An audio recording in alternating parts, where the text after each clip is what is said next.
אם יש משהו שמצליח באמת לרגש את בני הנוער בגילי העשרה המוקדמים, בעיקר בנות העשרה הצעירות, אלו הם כוכבי הסדרה כמעט מלאכים שמשודרת בערוץ הילדים. המלאכים, לא תאמינו, הגיעו ארצה.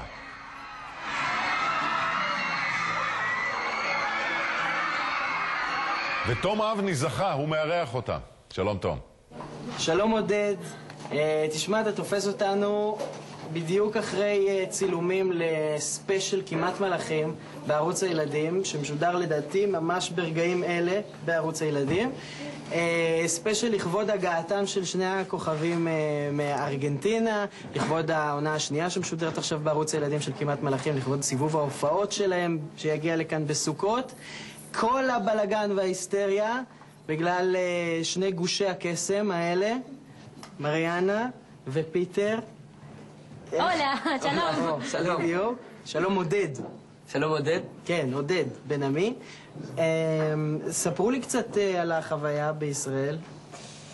La experiencia acá en Israel, bueno, por mi parte, la verdad es que yo sabía un poco cómo era el público, pero hoy me sorprendí, obvio porque tuvimos más contacto con el público desde que llegamos, pero la verdad es que sentí una cosa que nunca me había pasado antes.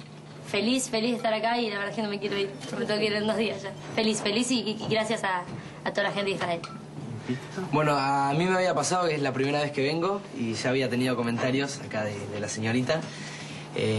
Experiencia increíble, fuimos a visitar Jerusalén, nos pareció impresionante.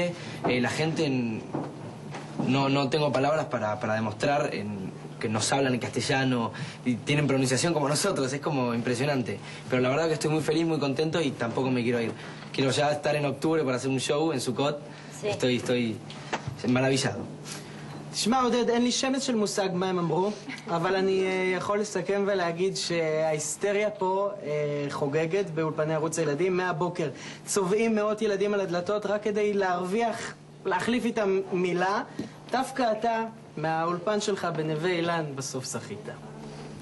יפה, אז בוא אני אספר לך תום מה הם אמרו. בעצם לא צריך, אנחנו עשינו מהר תרגום והכל בסדר גמור.